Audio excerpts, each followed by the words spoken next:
Bonjour à toutes et à tous et bienvenue dans le Bluecast, un podcast créé avec des étudiants pour les étudiants.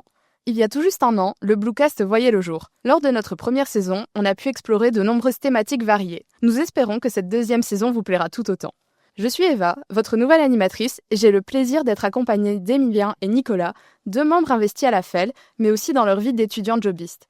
Expériences de vie, anecdotes et conseils, voilà ce qui vous attend aujourd'hui pour ce premier épisode de la saison 2 du Bluecast.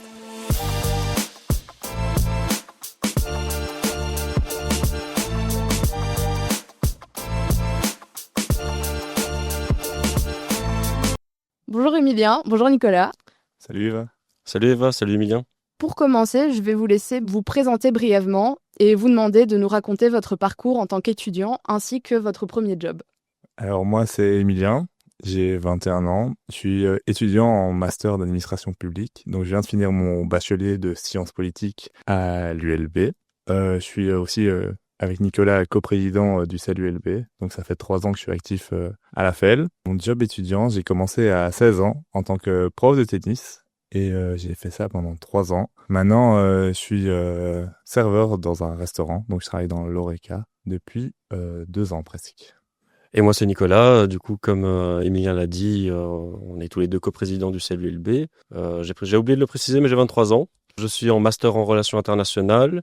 J'ai effectué plusieurs jobs étudiants tout au cours de mon cursus. J'ai commencé à mes 19 ans parce que lorsque j'ai commencé à l'époque les études c'était l'année Covid. Du coup c'était assez compliqué de trouver un job étudiant vu qu'il y avait pas mal de secteurs qui ont été considérés comme non essentiels, dont l'Horeca, alors que c'est justement de ce genre de secteur qui recrute énormément d'étudiants. Donc ma première année de bachelier, j'ai pas eu l'occasion de jobber. C'est à partir de ma deuxième année que j'ai commencé à jobber, notamment dans un célèbre magasin de bricolage en tant que vendeur pendant l'été. Et par la suite, j'ai effectué d'autres jobs étudiants, que ce soit pendant l'été ou même pendant l'année. Et mon dernier en date, c'était dans un célèbre magasin de vêtements en tant que vendeur. Donc en parlant de vos différents jobs, comment est-ce que vous les avez trouvés justement ? Moi, personnellement, mes jobs, je les ai trouvés très enrichissants, dans le sens que j'ai découvert déjà pas mal de réalités du monde du travail. Ça m'a permis de rencontrer pas mal de gens aussi. Et bien évidemment, ça m'a permis de gagner de l'argent, donc ça c'est quand même un aspect bénéfique, je dois dire. Ce genre de petites choses qui font que j'ai apprécié jobber. Maintenant, je sais que c'est pas la même réalité pour tout le monde. Je sais que certains peuvent jobber pour d'autres raisons, pour des raisons plus de survie, je dirais, pour payer leur cote ou subvenir à leurs propres besoins, s'ils n'ont pas, par exemple, le soutien de leur famille pour des raisons soit de soucis avec leur famille ou juste que leur famille n'a pas les moyens de les soutenir. Donc moi j'ai eu une expérience assez positive justement avec mes différents jobs étudiants, mais je peux comprendre que certains aient une vision assez négative, voire anxiogène de celle-ci. Alors moi aussi pour ma part ça s'est super bien passé mes 2 jobs. Je les ai trouvés super facilement et super enrichissants aussi comme tu disais Nicolas. Parce que c'est vraiment 2 jobs que j'aime bien faire. Le premier, on m'a proposé d'y aller, donc on m'a proposé de devenir prof de tennis pour des stages, pour les jeunes, pour les enfants. Et comme c'était ma passion et que ça l'est toujours, ça a été facile pour moi de donner des cours et tout ça. Donc c'était vraiment, en plus de mes heures de cours à l'école, en secondaire, et on n'a pas vraiment autant de besoin d'argent qu'à l'UNIF. Donc ça m'a permis d'économiser beaucoup d'argent alors que je faisais rien avec cet argent à 16 ans. À part quelques petites sorties le vendredi soir, il faut pas se payer à manger, il faut pas aller se payer un code. Donc à 16 ans, vraiment, c'était que du bonus. Et comme on m'a proposé ce boulot, j'allais pas dire non. Aller le mercredi après-midi ou le samedi matin donner cours de tennis, alors que j'aimais faire ça, être avec des enfants et tout ça, c'était vraiment un choix très facile à faire et vraiment, je regrette pas du tout d'avoir fait ça dès le plus jeune âge.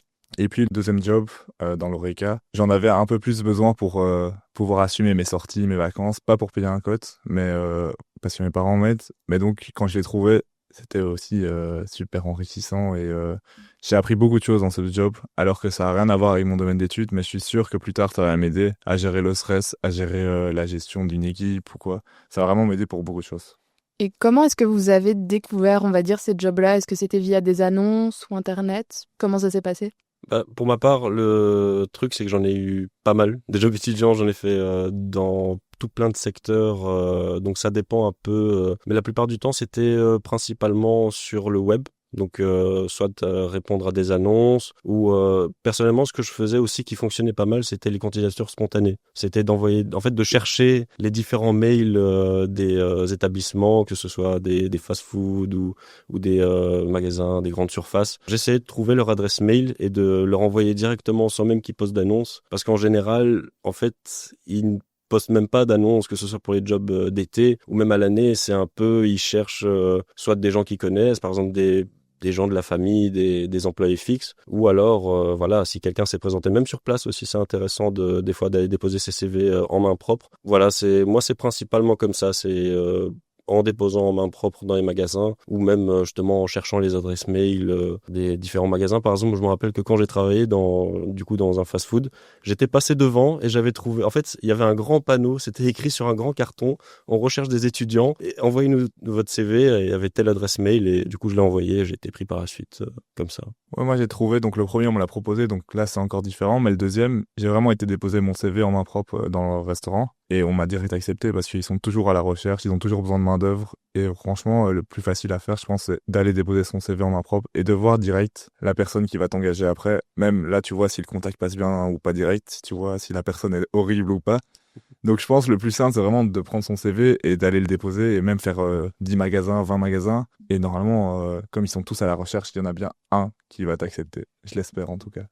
C'est ça, en général, il y a d'office au moins une réponse positive quand on finit par en déposer beaucoup. Et sinon, je sais pas si vous connaissez, mais il y a un site qui s'appelle student.be qui justement propose énormément d'offres de jobs étudiants selon le domaine souhaité. On peut chercher par exemple dans l'ORECA, dans la communication, la politique, la vente, etc. Apparemment, ça fonctionne très bien, donc si jamais certains sont à la recherche d'un futur job, autant regarder là-dessus. Et sinon, comment est-ce que vous vous organisez pour jongler justement entre vos cours, vos jobs étudiants et votre vie perso ? Alors moi j'ai la chance en sciences politiques de pas avoir beaucoup d'heures de cours. On a un horaire assez léger, donc j'ai maximum 4 heures de cours par jour quand c'est un gros jour, ou voire 6, mais il y a des jours où on n'a même pas cours. Et donc le week-end, j'ai le temps de travailler pour mon job étudiant les 2 jours, samedi et dimanche, et même parfois de cumuler avec un jour la semaine. Donc c'est ce que je fais souvent, c'est que je fais un jour la semaine et 1 ou 2 jours le week-end. Et comme on n'a pas beaucoup d'heures de cours en sciences politiques, en tout cas à l'ULB, j'ai le temps de travailler la semaine sur mes cours. Et j'arrive vraiment à cumuler les deux. Et en été, je travaille pendant les 2 mois, sauf quelques vacances. Je me permets quand même de partir en vacances. Mais donc, pour moi, c'est assez facile, parce que j'ai aussi une gestion de travail. Je sais que c'est pas facile pour tout le monde. Ils ont pas la rigueur de travailler tous les jours et tout ça. Mais moi, j'arrive, donc je sais, j'arrive pas en blocus perdu à devoir attraper 3 mois de cours. Parce que je vais souvent travailler. Je prends même 2 heures de ma journée pour travailler sur les cours. Et ça me permet d'arriver relax et de pouvoir continuer à travailler 2 à 3 jours semaine.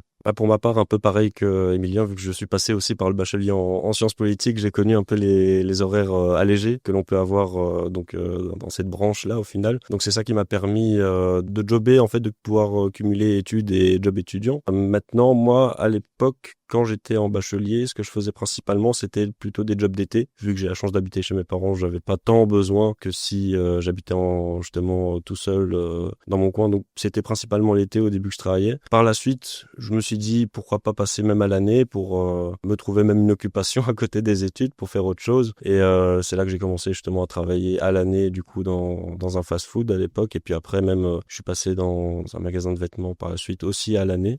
Au niveau de comment je me suis organisé par rapport à ça, en fait, c'était vraiment 2 mondes différents entre le fast-food et le magasin de vêtements, parce que en fait, dans le fast-food, c'était un horaire assez flexible, je dirais même très très flexible, dans le sens où chaque semaine, c'était vraiment différent. On donnait notre disponibilité, mais c'était vraiment pas la même chose de semaine en semaine. Et surtout, quelque chose que je trouvais assez dommage, c'est qu'on n'avait pas nos horaires plusieurs semaines à l'avance. Par exemple, si maintenant, aujourd'hui, on est lundi, eh ben, j'ai l'horaire de cette semaine et celui de la semaine prochaine, mais celui dans 2 semaines, je n'ai pas. Donc j'avais pas tant l'opportunité de pouvoir m'organiser sur le long terme, mais c'était une période où j'avais justement beaucoup moins de cours parce que je rattrapais des crédits qui me manquaient pour pouvoir passer en master. Donc j'avais une année assez allégée où au final je pouvais même me permettre, juste en travaillant 15 heures semaine, j'avais peut-être 2 cours, 3 cours sur la semaine. Donc au final ça m'a bien permis de passer le temps et de faire un peu d'argent tout simplement. Par contre là où quand j'ai commencé à travailler justement dans ce magasin de vêtements, là c'était une fois par semaine, juste le samedi, toute la journée, donc j'avais toute la semaine de libre et par la suite le dimanche aussi de libre, donc c'était assez carré. Je pouvais m'organiser vraiment sur plusieurs semaines à l'avance et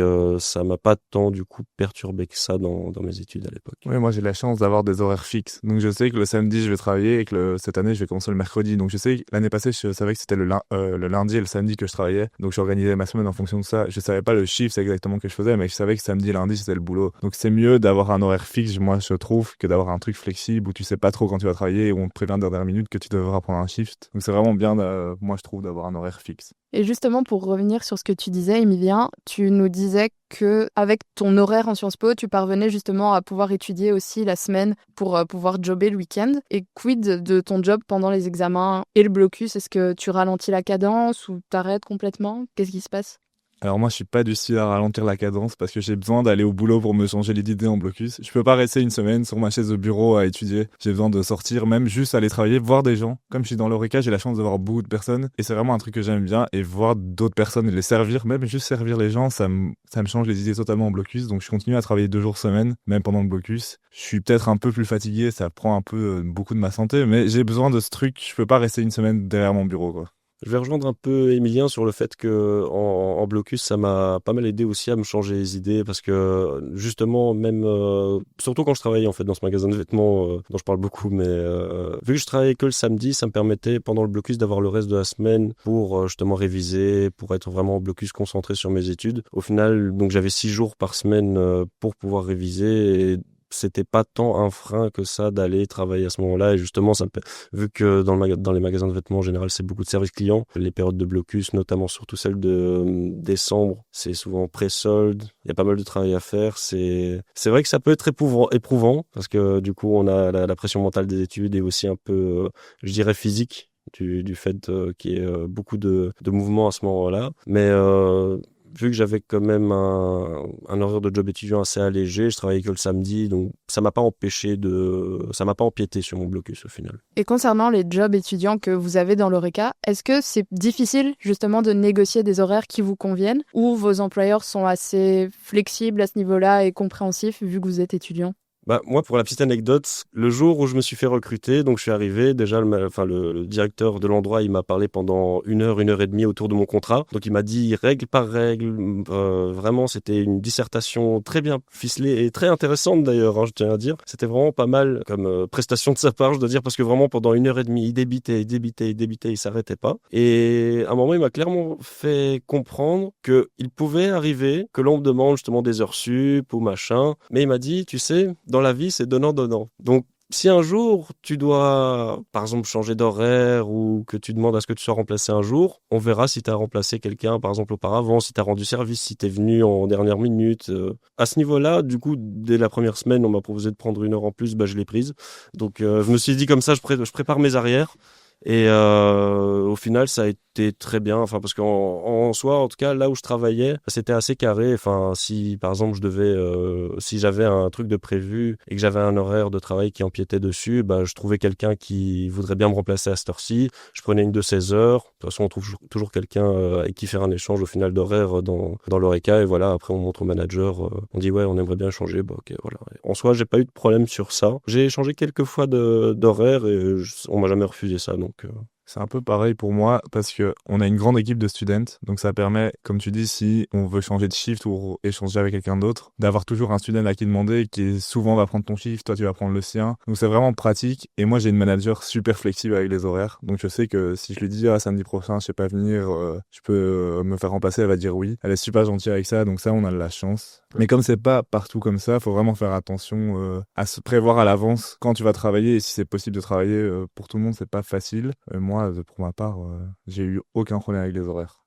Donc, Nicolas, tu commençais à nous parler de certaines anecdotes, justement, qui t'étaient arrivées. Est-ce qu'il vous est déjà arrivé certaines anecdotes assez marquantes à vos jobs? Alors moi, les anecdotes me concernent plus moi, à mon premier job, parce que je travaillais le samedi matin. C'était en secondaire. Et le samedi matin, j'arrivais pas toujours très frais au boulot. Pour dire, parce que le vendredi, c'était plus le jour de sortie en réto avec les potes, on allait sortir et tout ça. Donc il m'est arrivé d'avoir encore un peu d'alcool dans la bouche en arrière-goût comme ça et d'arriver à devoir apprendre au tennis aux petits enfants de 4 ans, c'était assez drôle. Et puis quand le petit de 4 ans te dit qu'il a fait dans son linge, c'est un peu moins drôle quoi, avec le reste de rhum coca de la veille. Oh non. Pour ma part, j'en ai des anecdotes. Quand je travaillais dans ce magasin de vêtements, on était pas mal confrontés à beaucoup de clientèle. Imaginez-vous, je suis en train de travailler dans mon département, je range tout bien, je suis content, je me dis allez, il est 16h, je vais prendre ma pause. 15 minutes, je reviens et je constate qu'un bulldozer est passé dans le rayon. Je vois des vêtements par terre, je vois un pantalon qui était très bien rangé, tout lisse, et maintenant il est en boule. Comment vous dire que j'ai eu des pensées très noires à certains moments. Quoi d'autre comme anecdote? Toujours dans ce magasin, un jour, je suis en train de juste ranger des vêtements, j'étais en train de vider un chariot de vêtements, et c'est pas quelqu'un qui me dit monsieur, vous êtes pas très bien rasé. Je lui dis bah merci du conseil, je vais changer ça très vite monsieur, parce qu'après tout le client est roi, donc je vais aller maintenant tout de suite d'ailleurs dans la On m'a fait une remarque une fois sur mes cheveux. ah Et ça venait de quelqu'un de chauve. Il a dit qu'il avait trop de cheveux. Il a eu aucun cheveu dans son assiette, hein. Mais il était jaloux de mes cheveux, je pense. Il m'a fait une réflexion. Il a dit, oh, ses cheveux, ça va pas, nanana. Et qu'est-ce qu'ils ont, mes cheveux, quoi. Donc, en Oreca, on voit vraiment de tous les clients. ouais. Et tu vois vraiment l'éducation des gens, je pense. Et on est confronté à des clients. J'ai pas d'anecdote précise en tête, mais tous les jours, on a des demandes super bizarres. Moi, ce qui m'agace au boulot, c'est quand tu dis bonjour aux gens, qui te regardent dans les yeux et qui te répondent pas. Et t'es là, après, je suis censé aller le servir. Je suis poli avec toi, t'es poli avec moi, ça passe pas avec moi, quoi. Donc je répète bonjour tant qu'on me dit bonjour. Et tu fais très bien. Voilà. T'as bien raison. Certains, on devrait leur apprendre la politesse. Et à l'inverse, est-ce que vous avez déjà ressenti un sentiment de fierté par rapport à vos jobs? Pour ma part, oui. Ça, quand même, je dois dire que dans la plupart des jobs étudiants où j'ai été, on m'a toujours fait ressentir que je bossais bien. À la preuve, justement, quand je travaillais dans le prêt-à-porter, c'était un contrat d'1 mois sur l'été. Dans les derniers jours de mon contrat, on m'a dit Nicolas, est-ce que tu serais intéressé de continuer à l'année? J'ai dit bah écoutez, je m'entends bien avec tout le monde, l'équipe est sympa et le travail, je le trouve assez sympathique. Surtout que maintenant, justement, ça faisait 4 semaines que j'avais travaillé là-bas, donc j'étais bien rodé, je comprenais les choses. Enfin, je connaissais bien le département, donc je me suis dit allez, j'ai envie de vous dire pourquoi pas. Et c'était assez gratifiant du coup de par la suite recevoir fin août un appel du manager qui me dit écoute, est-ce que tu veux continuer en septembre, enfin à partir de septembre pendant 1 an, chose que j'ai bien entendu accepté au final. Et voilà, c'est assez gratifiant de voir que nos collègues qui sont des employés, des gens fixes qui sont là, donc enfin c'est leur métier, c'est leur profession, donc ils s'y connaissent, donc quand des gens comme eux vous disent que vous travaillez bien, c'est gratifiant, parce que ce que je voulais en fait en me lançant dans un job étudiant, c'était de me dire que je suis pas juste un étudiant. Parce que, je sais pas, je trouve que juste étudier, c'est rester dans une bulle qui fait que peut-être si on est juste étudiant, on connaît pas un monde, celui du travail justement. Voilà, c'était quelque part aussi un peu un test que je voulais faire, c'était voir si j'étais apte à m'insérer dans le milieu du travail, vu que de toute façon, on y sera confronté au bout d'un moment. Je pense que c'est surtout ça comme sentiment de satisfaction et de gratitude. J'ai un peu, ouais.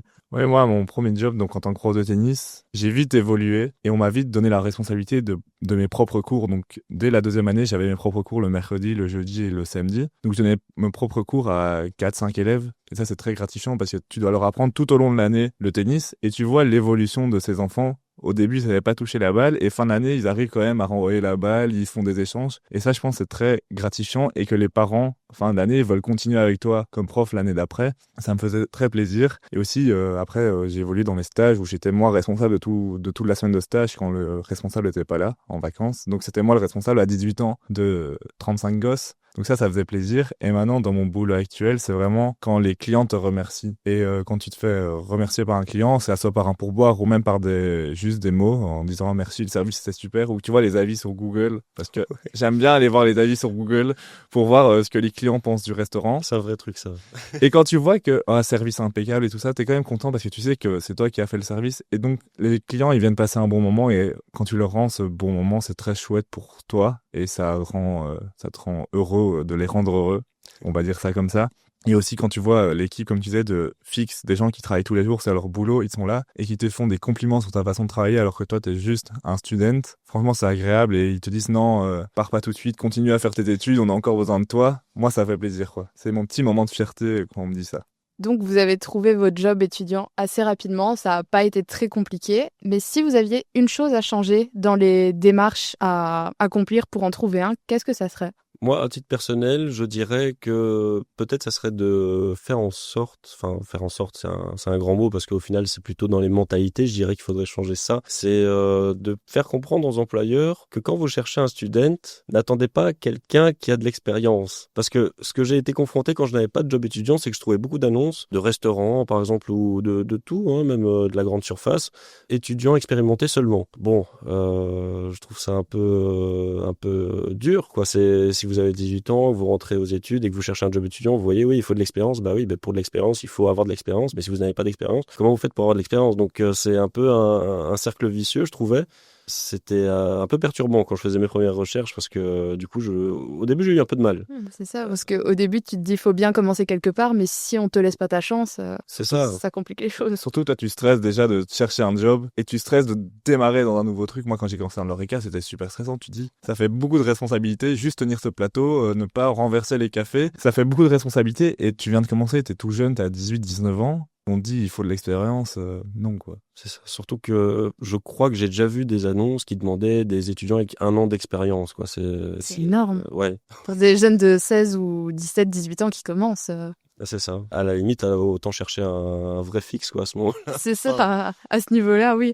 Et ça vous a pas stressé, justement, de vous dire que vous alliez devoir commencer un job étudiant, avoir un début de vie active ? Comment ça s'est passé ? Moi, ça m'a pas trop stressé. J'ai pas pensé à ce début de vie active. Pour moi, je suis encore un étudiant. C'est pas le début de la vie active. Pour moi, je remets ça de côté. C'est pour plus tard. C'est vraiment par plaisir que je vais travailler. C'est pas une obligation. C'est vraiment aller voir mes collègues, aller voir les clients. C'est un plaisir. C'est pas un poids lourd que j'ai sur le dos, moi, pour ma part. La seule pression que je pourrais dire que j'avais, c'était le fait de découvrir un nouveau milieu, des nouvelles compétences à apprendre et à appliquer. Surtout quand j'ai commencé à travailler dans la restauration rapide. Justement, j'avais beaucoup d'a priori dans le sens où on entend beaucoup de choses sur la cadence qu'il faut avoir, le rythme, la pression, les tététés partout, les bruits dans tous les sens, les machines. Mais au final, je me rappellerai toujours la première fois où on m'a fait venir, du coup, pour commencer.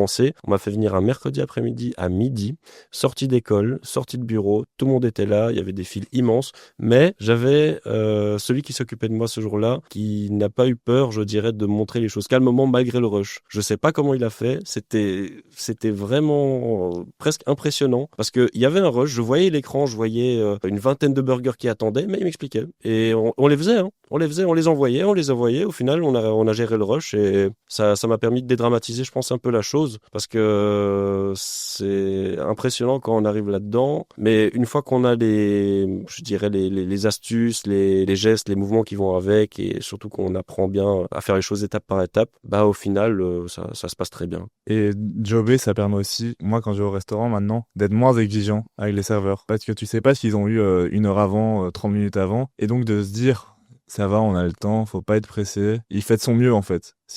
Normalement, il fait de son mieux. Donc... C'est ça, et tu comprends ce que c'est d'office, tu vas pas être, comme tu disais, trop exigeant et pas être exécrable avec les serveurs parce que les pauvres, certains, ils endurent certaines choses. Ouais, hein. ils en ont des qui ont exécrables, quoi. Évidemment, certains n'ont pas d'autre choix que de devoir travailler en plus d'étudier, mais pour ceux pour qui jobber est un choix, quels conseils donneriez-vous à un étudiant qui se cherche un job ou juste qui hésite par peur de ne pas réussir à combiner justement un job en plus de ses études ? Moi, je dirais le plus important, je reprendrai un peu ce que Emilien a dit tout à l'heure, c'est de bien s'organiser. Surtout si on fait un job étudiant à l'année, l'important, c'est vraiment de bien baliser, en fait, le temps d'études, le temps pour les loisirs, pour voir ses proches, ses amis, parce que c'est important aussi quand même d'avoir une vie sociale à côté, et du coup, trouver le temps que l'on peut donner à un job étudiant. Maintenant, comme tu as dit, je suis bien conscient que beaucoup ne le font pas par plaisir, n'ont pas cette chance justement de juste faire ça pour avoir un peu d'argent de poche ou juste un peu financer quelques activités par-ci par-là. Certains, c'est vraiment de la survie, mais pour quelqu'un qui a le choix et qui peut se permettre, je dirais de faire attention à ses heures et ne pas se surcharger en fait en travail, quitte à des fois un peu tenir tête au manager ou quoi qui force avec ouais, fais des heures sup. Non, je suis étudiant, n'oublie pas. Et voilà. Et si l'ambiance ne va pas, en chercher un autre, parce que si on a le choix, pourquoi s'entêter à rester là où ça ne va pas, quoi, au final. Moi, je pense qu'il faut vraiment s'écouter personnellement, parce que c'est super important à l'heure actuelle, la santé santé mentale. Et il faut pas hésiter, comme tu dis, à appuyer sur pause à un moment et à changer de boulot. Surtout si c'est une obligation pour certains de travailler pour payer leur code, payer leurs études. Des boulots, je pense, ils vont en trouver. C'est pas ça qui manque à Bruxelles, par exemple, dans l'Horeca ou dans les magasins de vêtements, comme tu disais. Si ça va pas dans leur boulot, ils peuvent changer. Même si c'est compliqué, ils vont trouver, je pense. Et il y a aussi tous les systèmes de bourse que les UNIF mettent en place. Je sais qu'il y a une de mes collègues, pendant le blocus, elle reçoit presque 1 000 € de Saint-Louis à la place de travailler. Waouh, c'est énorme. Elle se fait payer pour justement se concentrer sur ses études. Donc, c'est bien ça. il faut regarder vraiment tout ce qui est mis en place pour aider les étudiants. Si les aides sont là, c'est pour être utilisées. Donc, s'écouter quand t'es à ton job, bien s'organiser. Et je pense que ça va aller. Bien se renseigner sur ton contrat de travail aussi. Aussi, très important. Faire attention aux les petites clauses. Voilà, les petites clauses tout en bas du contrat. Attention, nanana. Faut faire très attention. C'est ça. Et ne pas dépasser non plus le quota d'heures étudiantes qu'on peut shifter, qui est de 650 heures par an maximum depuis quelques mois. C'est monté à 650. C'est ça. Moi, l'année passée, j'ai failli dépasser les 600. Donc, c'est un peu galère. Donc, je suis content qu'ils ont passé à 650. Ça me permet de travailler 50 heures en plus sur un an. Ce qui fait quand même pas mal de sous-sous en plus. Il faut aller sur... moi, j'y allais souvent sur Student at Work pour regarder les heures. Et quand je voyais que je dépassais, je l'ai dit à ma manager, qui a été très compréhensive avec moi et qui m'a dit, arrête. J'ai arrêté pendant 2 semaines en décembre parce que je savais juste plus travailler. Sinon, je devais payer des taxes en plus.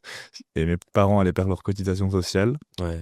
Donc ça, c'est important à regarder, je pense, surtout pour les parents qui ont beaucoup d'aides, pour ne pas qu'ils les perdent du jour au lendemain parce que tu as travaillé 2 heures de plus. C'est ça, surtout que la sanction, elle est quand même salée. Il me semble que c'est 3 mois, enfin c'est tout un trimestre des allocations qui tombent si tu dépasses... Ouais, parce qu'ils calculent par trimestre d'office. C'est ça, donc c'est tout le trimestre et ça peut vite se chiffrer, quoi.